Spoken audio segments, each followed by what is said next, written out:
So, as much as I hated Max for some period of time, nothing will ever rival the level of hatred that I had for Samuel Robert Lichtenstein on one day at the very beginning of April.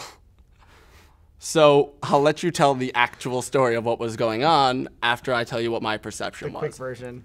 All right, the attempted quick version, because this could be drawn out. Sammy and I, the way housing works for sophomore year is you enter into a lottery as a freshman. So me, Sammy, and two of our other best friends went in as a quad, and I had already had bad luck as a freshman with housing, separate story. We went in as a quad, and everybody a few weeks later gets assigned a number. And you go through, whoever gets one gets the first pick, all the way up to, in our case, 417. So, somebody had to get the last number, and it was us. Well, the funny part, though, I wasn't in their room selection, but the funny part is he worked for housing and somehow convinced himself. Didn't you, work? No, you just made that up. You were friends with the housing woman or something? Oh, you thought you were, schmoozing her to get a good number for all the year. Way to work that. I was very friendly with the housing office, and they were deeply sympathetic, but useless when it came to fixing my number, useful in a number of other regards. Anyway, there's a wait list system, so that after you get your room assignment, if you don't like it, you can subscribe to the wait list. But the system is inherently flawed in that you go on the wait list in the same order that you get your priority number. So the first person who gets the number one priority list could also be number one on the wait list, and we would be the very last on the wait list, even if we had had the last choice of room. Which, of course, makes absolutely zero sense. A point which I brought to their attention. And they said that they would look into it, etc. Don't hold your breath. A couple of weeks later, I go to my mailbox. Actually, that's not true. I was in his dorm building, and his roommate, who was one of the four people, his name is Harry, comes up with a letter on housing letterhead and everything saying, this is your housing contract, this is your room number, you've subscribed to the wait list. In previous years, the system has been, as I just described. After serious consideration and debate, we've decided to alter the system, because your priority number was 417, your housing lottery number is 1, which would have meant, I lost it. I was so excited. I found the rest of the day I spent finding everybody who had mocked me for getting the last lottery number.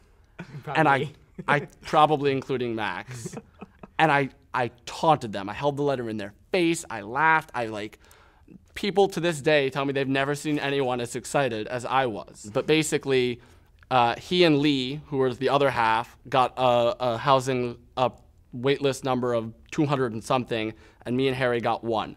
So we agreed we were going to sit down and have an intense discussion about what we would do if Harry and I were offered a room. And Lee is saying, we'll talk to housing, we'll get the issue resolved.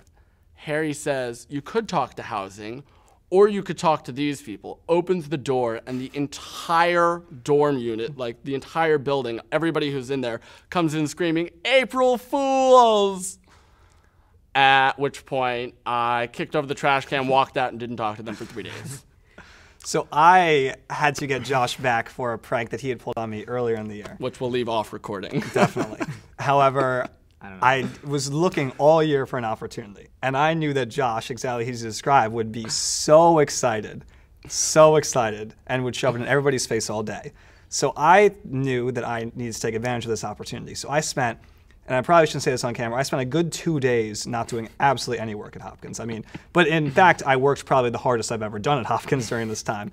I got housing lottery paper. Housing letterhead. I got... I was going to say it on camera, I forged signatures.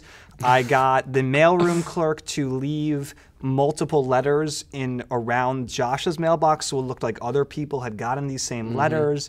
The whole shebang, and every single person was in on it. Every single person. And of course, they had not changed the system. But I looked up the exact wording they used, to the T. And this whole time I'm trying to, of course, get Josh. Every person that I showed the letter to and I laughed in their face, every single one of them knew exactly what was going on.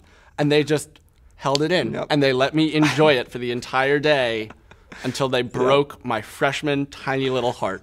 I don't think we spoke for about 3 days. Oh, But that one too also has a good ending. We ended up getting bumped to a better room, and we had a great sophomore year. So another all's well that ends well situation until I find a return prank